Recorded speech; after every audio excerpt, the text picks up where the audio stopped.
good morning, intercessors and warriors. Here I am again. And it's a privilege to join with you these 7 days. Don't watch, asking God, praising God, and staying in the presence of the Lord. May each one of us enjoy this week or these 7 days with the Lord. And in the spirit, of course, with those intercessors. My topic for this morning is humility and repentance. What is the connection of humility and repentance? Why humility is needed when we talk about this topic? Without humility, we know that no one can repent. But with humility, a person is able to acknowledge that he is wrong or he has done bad. Then, humility leads us to repentance. Don't you know that humility is not a weakness, but it is a strength? In Philippians chapter 2, verses 3 to 4, do nothing out of selfish ambition or vain conceit. Rather, in humility, value others above yourselves, not looking to your own interest, but each of you to the interest of the others. Here then, humility is from being a me person to being a you person. Real humility enables people to see real limits and accept others as their equal or even their superior in any given situation. Humility takes place in accepting criticism and compliments. Pag tayo ay pinupuri, tayo natutuwa, di ba? Masaya ang ating mga puso. At pag tayo naman ay kinikriticize, ayan na, nagagalit tayo at gusto nating patunayan na meron din tayong alam at meron din tayong magandang bagay na nagawa. Or, do we welcome criticism to evaluate ourselves? Let's look at what the Bible is saying concerning this humility. Colossians chapter 3 verse 12. Put on then, as God's chosen ones, holy and beloved, compassionate hearts, kindness, humility, meekness, and patience. So, the Bible is talking about meekness, lowliness, and absence of self.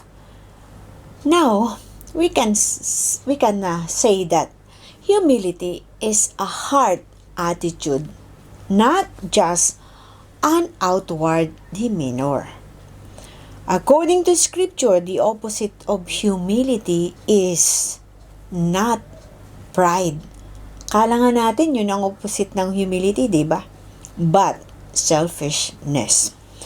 They are all self-referential. We cannot even talk about humility without somehow referencing to ourselves. Laging may kasunod yung nagawa natin eh. So humility is not about self at all. Humility is all about others. Humility is not putting yourself down. Wag naman yung parang binababa mo yung sarili mo. That's false humility.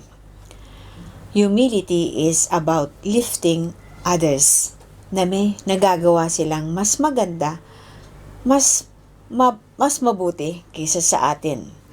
That's what C.S. Lewis says. True humility is not thinking less of yourself. It is thinking of yourself less.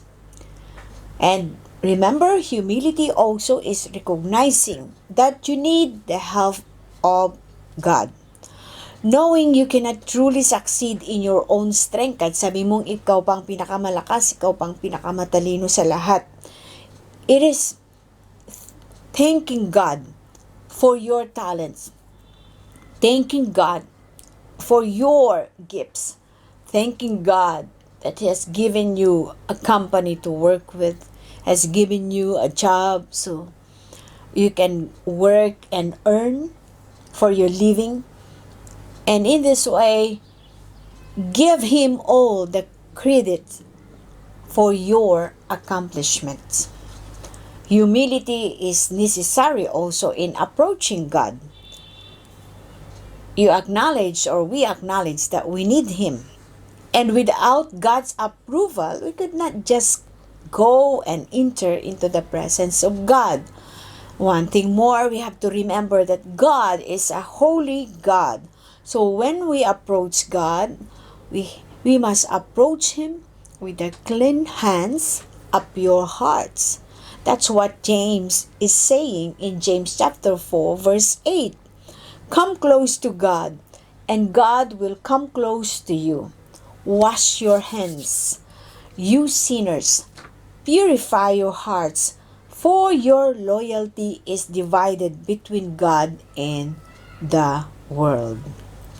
I challenge you these 7 days that before we enter the presence of God, make sure you ask forgiveness from the Lord.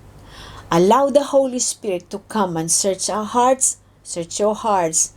And if He is telling you something that you need to repent, ask the Lord to forgive you and cleanse you with His blood.